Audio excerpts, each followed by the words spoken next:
On a hot enough night, sleep does not just feel uncomfortable. It changes. Controlled studies show more waking, shorter sleep, and more fragmented sleep under continuous heat. At high humidity, and sleep can deteriorate even further. That creates a problem ancient humans could not escape. Sleep is closely tied to the body's ability to move heat outward. Before sleep, blood flow toward the hands and feet helps move heat away from the core and toward the skin. So on a hot night, the body is trying to release heat, while the environment may be making that harder. And when that conflict gets strong enough, sleep suffers. Ancient humans were not somehow immune to this. Their bodies faced the same basic thermoregulatory constraint.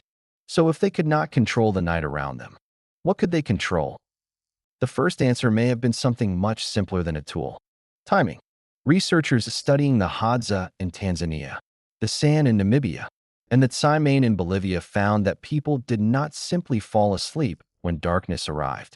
Their sleep was concentrated largely during the part of the night when environmental temperature was falling.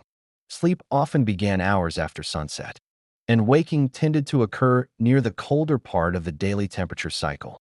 These populations are not living fossils, and they cannot tell us exactly how every prehistoric group slept. But they do show something important. Without modern climate control, human sleep can remain closely tied to the thermal rhythm of the environment. Maybe the problem was not always, how do we cool the night? Maybe it was, when does the night finally become cool enough for sleep to work better? But that creates a harder question. What if the night never cooled enough? What if humidity stayed high? Field research among BaYaka foragers found that higher nighttime temperature and humidity were associated with poorer sleep efficiency and more fragmented sleep. Large modern data sets point in the same direction. Hotter ambient conditions are associated with shorter sleep. So sometimes, heat probably still won. Humans were not completely passive, though.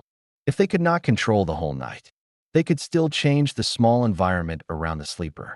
This is where shelter becomes useful.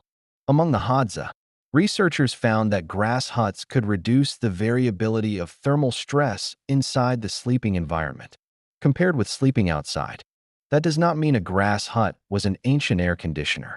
It means people could modify the immediate conditions around where they slept.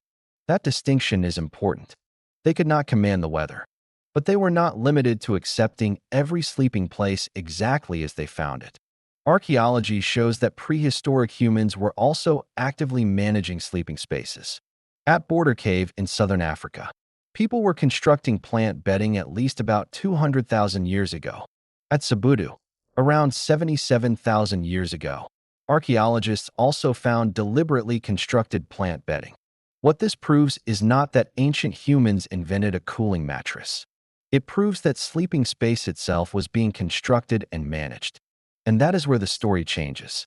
It would be easy to imagine a lost trick that solved the heat. A special bed. A special material. Some forgotten technique. But the strongest evidence does not give us that. Instead, it points towards something less dramatic and more believable. Sleep depended on opportunity. As the night cooled, the body had a better chance to move heat outward. Shelter could alter the local thermal environment. Constructed sleeping surfaces show that prehistoric people actively managed sleeping spaces, even though their thermal role is not established. But none of those things erased the thermal limits of sleep. And on the hottest, most humid nights, there may have been no perfect solution. Sleep may simply have become shorter, lighter, or more broken. That may be the real answer. Survival did not require turning every hot night into a comfortable one. The evidence points to adjustment within environmental limits, not complete control over them.